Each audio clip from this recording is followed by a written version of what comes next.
Good afternoon, everybody. My name is Brett Moss. I'm the training director at the Net Zero Plus Electrical Training Institute in Los Angeles.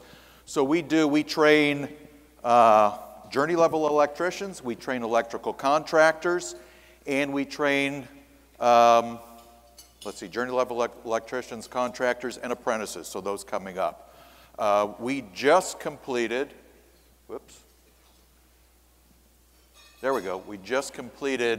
our Net Zero Plus retrofit of our training institute. So this is the front of it out here. So let's talk about Net Zero Plus. Why Net Zero Plus? We've heard a little bit about Net Zero, but Net Zero Plus, just like Net Zero, we're still interested in reducing energy consumption. That's always going to be first and foremost. You've heard time and time again, the cheapest renewables that you have to install are the ones we don't install, right? So again, we're gonna reduce our energy footprint. Net Zero Plus is always good because we're gonna reduce that carbon footprint. Net Zero Plus, we've got resiliency. So I'll get to resiliency in a moment. And we're gonna make sure that we have a resource for local grid stability. We're about stabilizing the grid. I know that there's some people that like to think projects like this are about cutting the cord. We're not about cutting the cord. We want to help stabilize that grid. So this was a retrofit. The building is about 144,000 square feet. Originally constructed in 1955. There was a couple of renovations that happened to it, one in the 60s and one in the very early 2000s. The cost of this retrofit was about $113 per square foot. We went through and we added PV. We had PV in place. We added more smart inverters. We had the first microgrid in the United States in place, and that came online in 2012. We also went through and did a new HVAC system. We really tightened up the building envelope.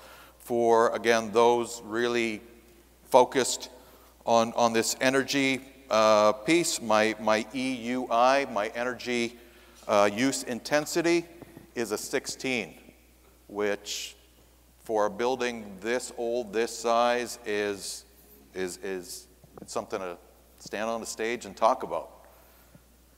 So here's a little bit zoomed in of what we did. That last slide, it gets a little busy, but again, this looks at everything that we did on this project. So one of the things, is it electrically related? No, it's absolutely not, but in Southern California and really everywhere, but in Southern California, we don't get a lot of rain. So one of the things that we did, drought-tolerant landscaping, a couple of shots of it. If you've been to LA or Southern California recently, because we've had all of the rain, it sort of looks like the hills. Normally this time of year, the hills in Los Angeles, it's a nice shade of brown. But here we do have wildflowers that are growing. I was walking around downtown yesterday and noticed some of the same watering techniques are being employed here. They don't have mulch. We use rocks. They don't use, the mulch wasn't on it yet. But rather than the sprinklers coming out and sprinkling water and hitting the sidewalk and hitting the driveway and hitting all kinds of things, these water lines for my plants, they're buried down. So the water comes on, it releases water into the dirt where the plants want it, and then they turn off. And I have less evaporation, less wasted water. So again, we looked at the efficiency of the building and we looked at tightening up the building envelope. We did that through a new HVAC system. We did some passive cooling. That's where the big fans on the right side of that screen come in. And then lower left side, we've got some electrochromic glass. And one of your sponsors or one of your vendors here today is Sage Glass. That lower left-hand corner is an installation of Sage glass. I have 2 installations of that electrochromic glass. So certainly when I'm all done, make sure you go by and talk with Doug and Lisa, and they'll fill you in on all the benefits of glass. We use that for shading. Again, you out here, your building envelope problems are typically cold. You've got cold that you need to keep outside. We're sort of the opposite. We got an awful lot of heat that we need to keep out of the building. So one of the ways that we're going to do that is through that electrochromic glass.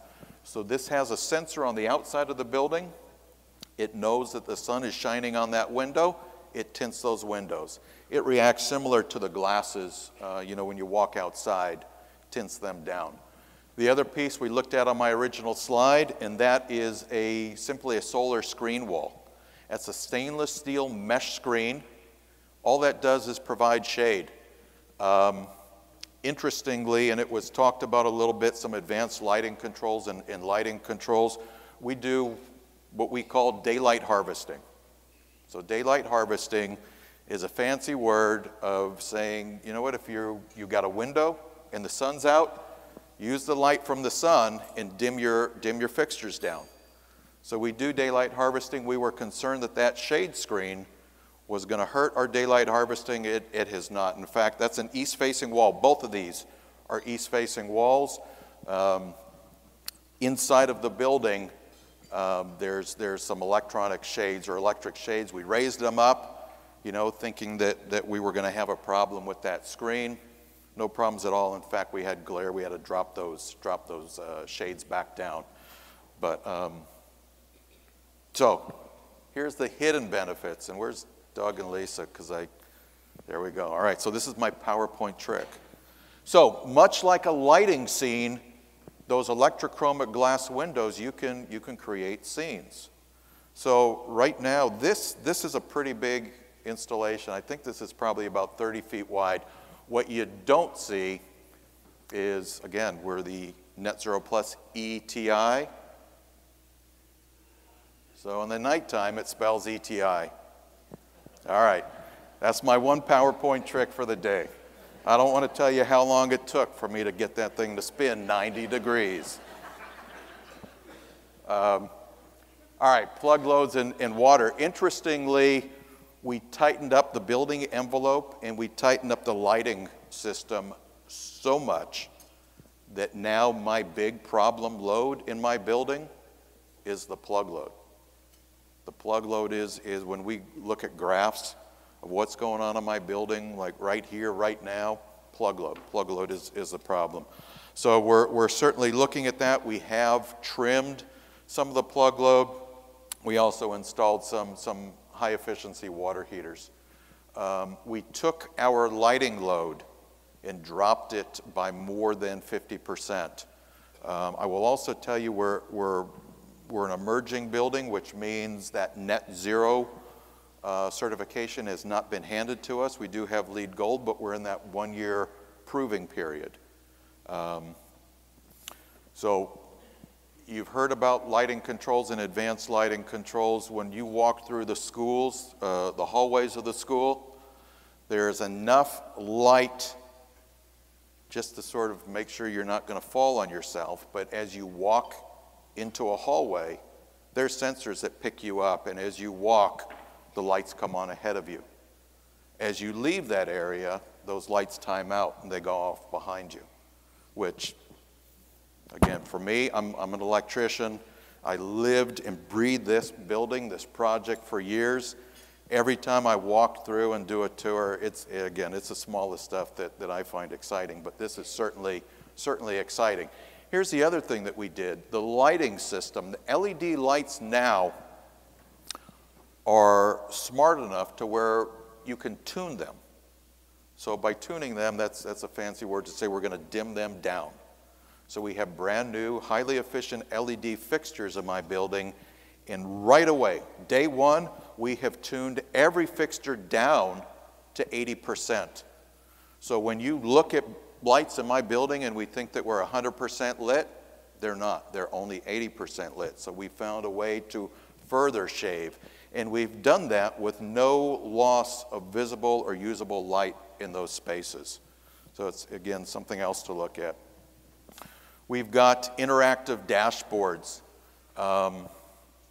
Again, net zero, and to get your net zero certification, there is a tremendous amount of measurement and verification involved.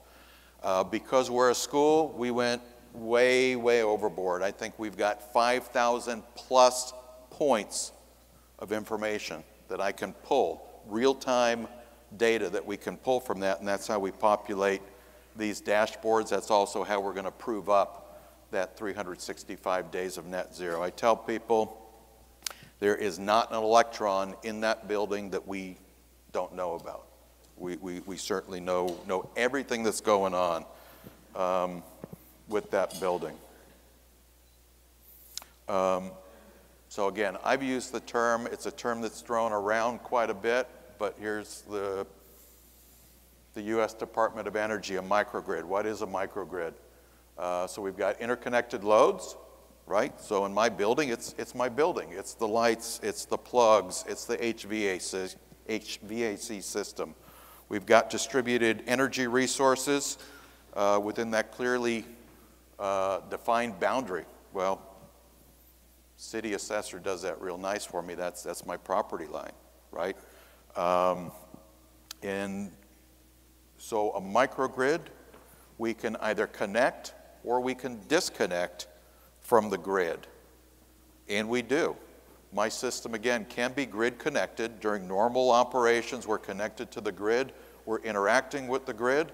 But in the event of a disaster, so in my area, it's an earthquake. I think I was told yesterday at the dinner, you guys here in Michigan, you're pretty lucky in that you don't have any giant, no hurricanes, no earthquakes, no no-nos, but we still have utility outages. And I also heard last night and this morning about, you know, the mother of all outages. I've got smart inverters. I've got a microgrid. If that sun is out, my inverters are making electricity. Typically, on a PV install, if the utility goes out, you're out of business. What you've got is a lot of nice shading on that roof. The smart inverters take it this next step. So in my place, this is a couple of images of the microgrid. So we've got energy production and storage. Again, we produce with solar PV. I've got 3 separate installations of that solar PV. One of them, about a ½ meg of solar, was installed 04-05 time. By today's standards, ½ meg, not really something to stand up and shout about, but back then it was big. I've also got a smaller array, and that's connected to our first microgrid. That was very, very small, about a 50 kW system. Went into service in 2012. That was the first privately owned microgrid in the United States. Its inverter has a twin. That twin is part of the GridStar program over at the Philadelphia Naval Shipyards. That's an energy program. I believe Department of Energy and Penn State operate that. And ultimately, to get my building to net zero and net zero plus, so I'm going to overproduce, we've engineered it by overproduction by about 25% for storage in those batteries. The only thing that I needed was about another 100 kW worth of PV, because again, we looked at what we could do first. Building envelope, lights, HVAC, all of those went into play first. So the slide on the right side, what we see are 2 cabinets, and I've got 2 of each of those type of cabinets. The one on the far left are my batteries. I think I've got a bit of a close-up on the batteries. These are lithium-ion, utility-grade batteries. On the left side is our inverter. I think I've got 2 250 kW inverters. That's part of the new system. Again, as the tag says, they're made in the United States, made by a company called Dynapower. They're located in one of the New England states. Sort of a bigger bird's eye view. This is what it looks like. Because we're the Electrical Training Institute, where do we put this equipment? Right out in the front yard, right out for everybody to see.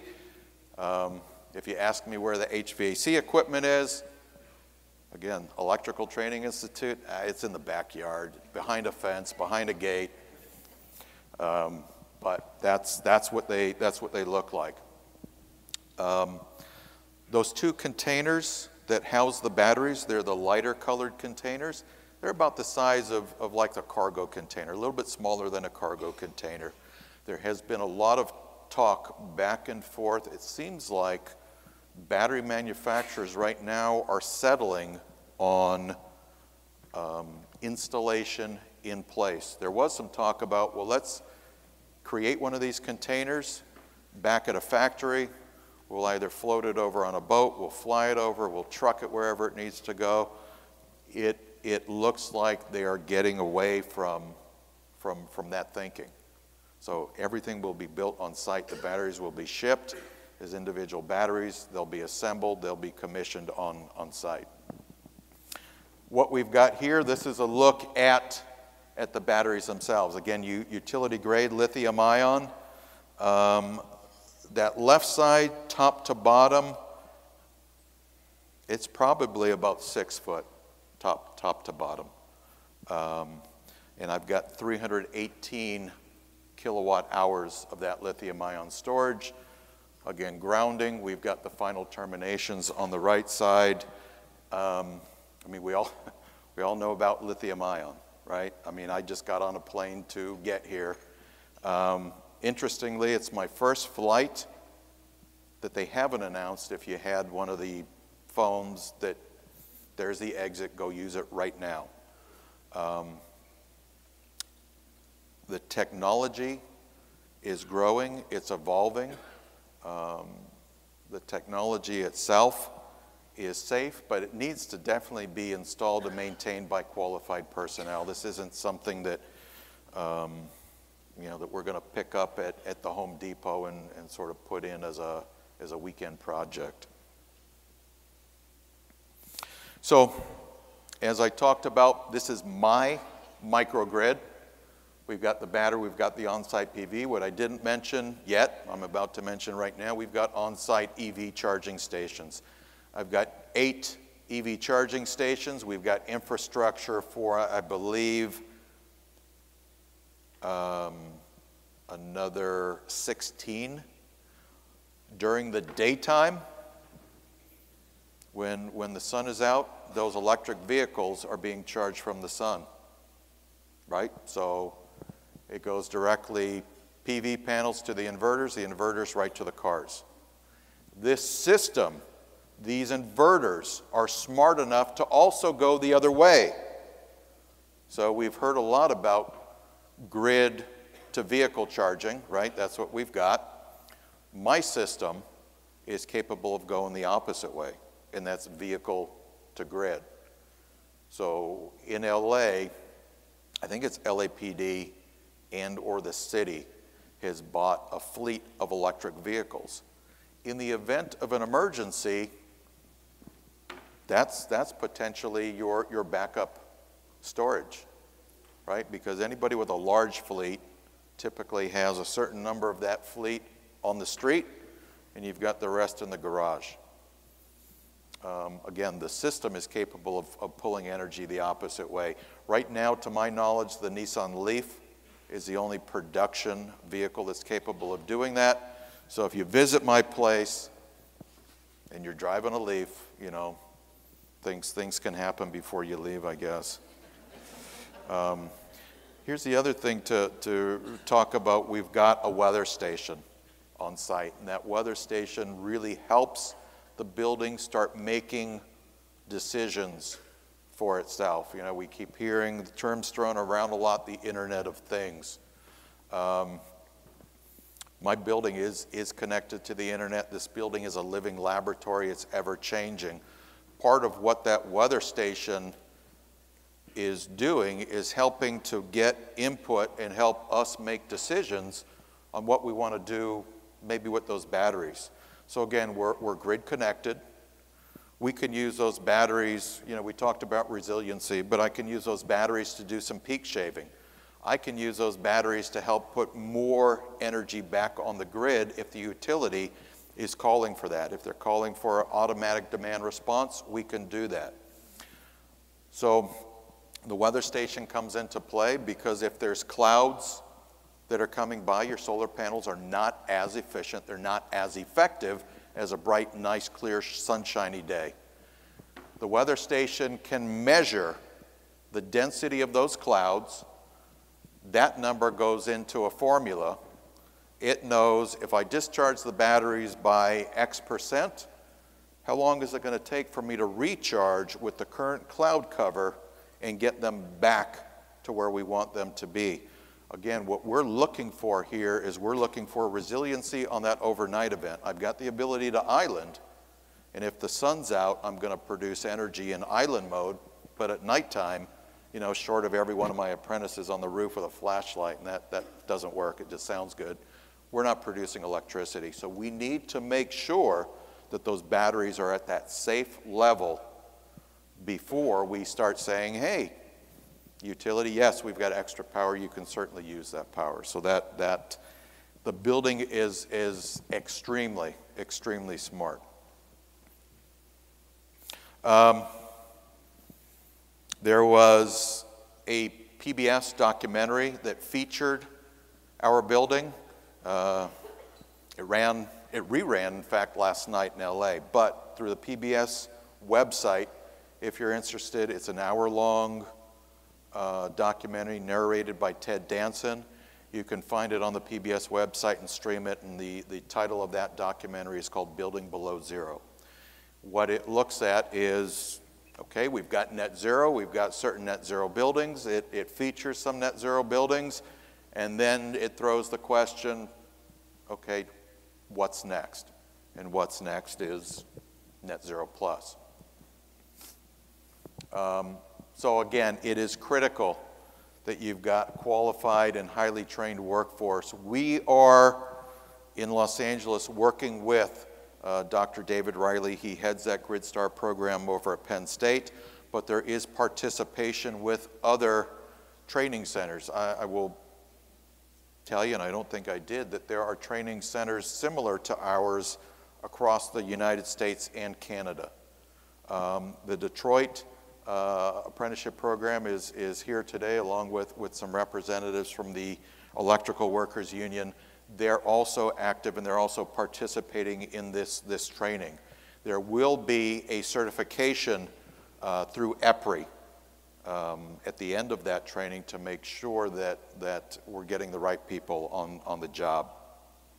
So regardless of where you are in the United States, there are contact people that you can reach out to. In this area, it's John Bezakwa.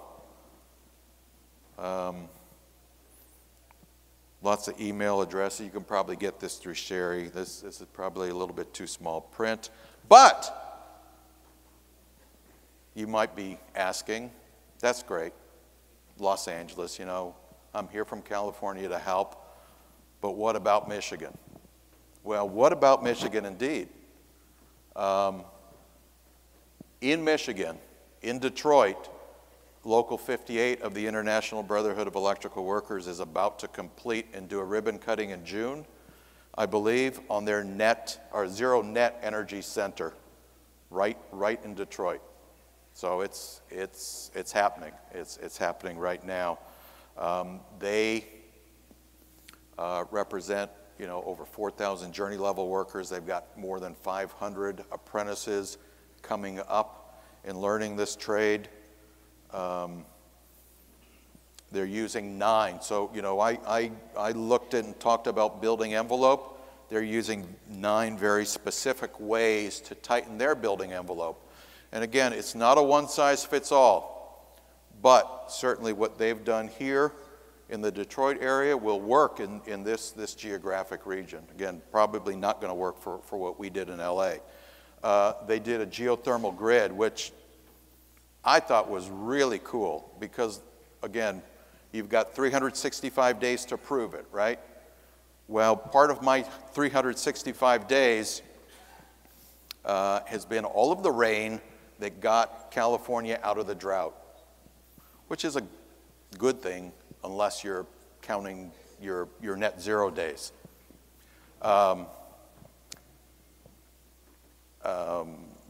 My boiler is what's killing me. So a lot of rain and a lot of cold weather in Los Angeles.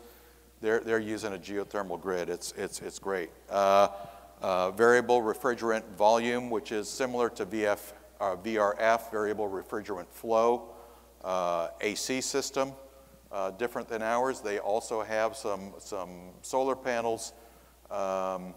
They went with structural insulated panels. Again, I insulated with shading. They insulated with huge amounts of insulation on the outside of their building.